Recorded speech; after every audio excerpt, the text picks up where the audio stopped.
All right, now speaking of Joe Girardi, you formed a very quick bond with him when you joined the Yankees. He, of course, is coming back after signing his extension. You said this in May of 2009. The good thing about Joe is that he is consistent. He expects a lot out of us, but you look at him and you can't tell if we won or lost. Your leader needs to show confidence. The manager can't be upset after every loss. He can't be angry all the time. Out of all the managers I've had, he is the best I have had by far. You've had some good ones. Scioscia, Bobby Cox in Atlanta, Buck Showalter in Texas. What formed this connection? Why did you see that so quickly with Joe? You know, I've been blessed to play for a lot of great managers, and you named them. You know, Buck Showalter, Bobby Cox, Mike Scioscia. These are the best of the best, and it's not a slight to any of those guys. But you know, when you play in New York, you know the heightened intensity of every single game. Every game means so much. Your manager can't be all over the place. You know, he can't be a guy that lives and dies with every pitch. And Joe's very consistent.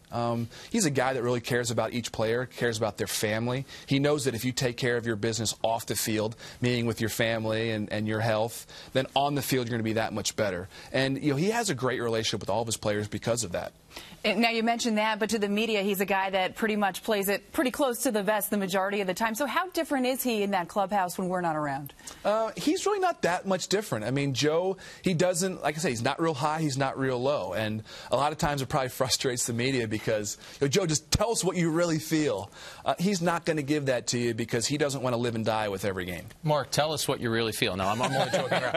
I got to ask you about the fact that your dad was a Navy pilot, and we see the way that Joe Girardi, very organized, very disciplined. Do you guys mesh because of that, too? Absolutely. Absolutely. I mean, I grew up in a very structured house where if my hair got a little long, my dad would pull the back of my hair and tell me to get a haircut. You see, Joe's got a buzz every day. That's just the way we grew up, and I think Joe would probably tell you the same thing about his childhood, is that we had structure, and it's really helped me out in this game because if you don't have structure, you know, with all the games we play, you're all over the place, you know, you can really lose your way. And I see a lot of young players that have the talent but don't have the structure to have a long career. You know, I'm curious because you work out a lot, obviously. Joe Girardi does the same. He a bit of a workout freak. I mean that in a nice way. But when you guys see some of his workouts, he's doing all the crazy CrossFit stuff. What's going through your mind? It's really cool to see a manager who is, you know, still wants to be involved in the team, the game aspect of baseball.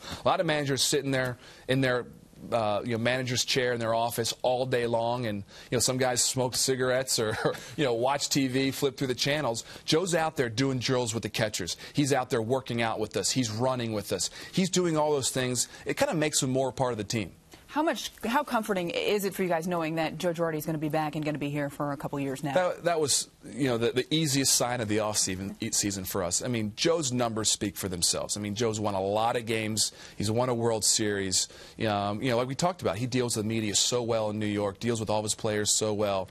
No one's ever going to say anything bad about the guy. I mean, he's a family guy that knows the game of baseball and does really well in New York. So signing him is just huge for our team for the next 3-4 years. Mark, if we had to talk about the 2014 Yankees, right now things would be incomplete because you don't have a full roster. But still, that being said, what kind of aspirations do you think the Yankees should have for next season? I think we go back to the no excuses. Let's forget who we've lost, who's hurt. And I got to step back and look at what we have. We have a lot of talent.